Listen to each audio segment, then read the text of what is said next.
জ্বালানি তেলের সরবরাহ কিছুটা বাড়লেও এখনও শেষ হয়নি গ্রাহকদের ভোগান্তি। আরও জানাতে রাজধানী এবং হবিগঞ্জ থেকে যুক্ত হচ্ছেন আমাদের সহকর্মীরা। প্রথমে চলে যাচ্ছি রাজধানীর আসাদ গেট এলাকায়, সেখানে রয়েছেন সহকর্মী ইমতিয়াজ মাহমুদ। ইমতিয়াজ, জ্বালানি পরিস্থিতির সম্পর্কে আমাদের জানাবেন। সংকটের কি অবস্থায় দেখছেন?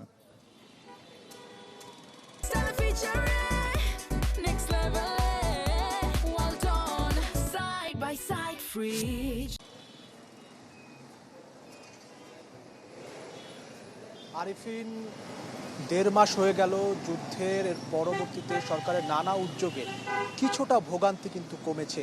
এখন আছি আসাদ গেটে। এই আসাদ গেটে কিন্তু গতদিন রাত ১০টার সময় তেল দেওয়া বন্ধ হয়েছে, সেটি কিন্তু এখন পর্যন্ত আসাদ গেটের তালুকদার ফিলিং স্টেশনে দেওয়া শুরু হয়নি। আমরা যতটুকু জানতে পারলাম, এখানের যে তেল দেওয়া কার্যক্রম সেটি শুরু করবে বিকাল ৫টা নাগাদ। অর্থাৎ যারা সেই রাতেই এসেছে প্রাইভেট কার নিয়ে, তারা কিন্তু এখনও সেই দীর্ঘ লাইনে অপেক্ষমান আছে।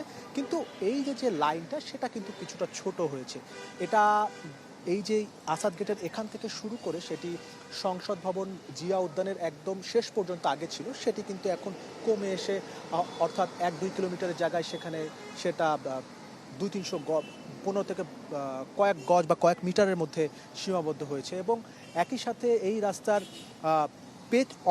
বিপরীত পাশে আরেকটি ফিলিং স্টেশন রয়েছে, সেখানে কিন্তু ১২টা নাগাদ তেল দেওয়া শুরু হয়েছে এবং গতদিন বিকাল অর্থাৎ সন্ধ্যা নাগাদ তেল দেওয়া শেষ হয়েছিল। অর্থাৎ তারা বলছে যে সরকার তেল মজুত করছে বা নানা ধরনের উদ্যোগ গ্রহণ করেছে, ভোগান্তি তেমনটা কাটেনি। অর্থাৎ মিশ্র প্রতিক্রিয়া দেখা যাচ্ছে।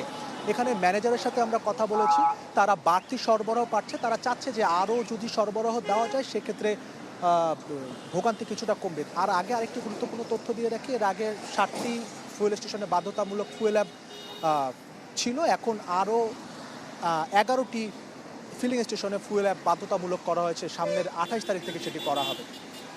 ইমতিয়াজ, আপনাকে ধন্যবাদ। সহকর্মী রাসেল চৌধুরী রয়েছেন হবিগঞ্জে। সংকট ঘিরে রাসেল, হবিগঞ্জের কি পরিস্থিতি আমাদের জানাবেন। আরিফিন, দাম বাড়ার পরেও কিন্তু আসলে অকটেন ও পেট্রোলের যে সংকট, এটা কিন্তু রয়ে গেছে। এবং আমরা যে পেট্রোল পাম্পে আছি, এটা অগ্রদূত ফিলিং স্টেশন হবিগঞ্জ শহরের। এই ফিলিং স্টেশনে আসলে বিকাল 3টে থেকে তেল দেওয়া হবে এবং রাত্রে 9টা পর্যন্ত এখানে তেল দেওয়া হয়। আসলে ওই যে তেলের যে চাহিদা, তাদের 5 থেকে 6,000 লিটার চাহিদা রয়েছে এবং এই চাহিদার তুলনায় কিন্তু আসলে এখানে তারা 1,000 লিটার অকটেন ও পেট্রোল পাচ্ছেন। এর ফলে কিন্তু আসলে তাদের যে সংকটটা রয়ে গেছে এবং কোনো দিন আসলে তারা পেট্রোল অকটেন পাচ্ছেনই না এবং সেদিন কিন্তু পেট্রোল পাম্পটি বন্ধ রয়েছে। আমরা দেখছি যে হবিগঞ্জে যে আরও পেট্রোল পাম্প রয়েছে, শাপলা ফিলিং স্টেশন রয়েছে একটি পুকরাতে, এটাতেও কিন্তু সেম অবস্থা। এখানে কিন্তু তাদের 5 থেকে 6,000 লিটার অকটেন পেট্রোল প্রয়োজন, তারা কিন্তু 1,000 লিটার বা 1,500 লিটার পেট্রোল এবং অকটেন পাচ্ছেন। সংকট রয়ে গেছে। এছাড়া কিন্তু হবিগঞ্জে যে এখন বুরু ধান কাটা চলছে এবং এর ফলে কিন্তু প্রচুর হারভেস্টার মেশিন কিন্তু হাওরগুলোতে কাজ করছে এবং এর ফলে যে হারভেস্টার মেশিনের যে ডিজেল দরকার এবং এই ডিজেলগুলো তারা কিন্তু পাচ্ছেন না। প্রতিটি হারভেস্টার 80 থেকে 90 লিটার ডিজেল প্রয়োজন এবং তারা কিন্তু পাচ্ছেন 20 থেকে 30 লিটার। এর ফলে কিন্তু আসলে যে সংকটটা রয়েছে এবং কৃষকরা কিন্তু আসলে হতাশাগ্রস্ত এবং কৃষকরা কিন্তু ছুটছেন পেট্রোল পাম্পগুলোতে, কিন্তু তারা কিন্তু পর্যাপ্ত ডিজেল পাচ্ছে না।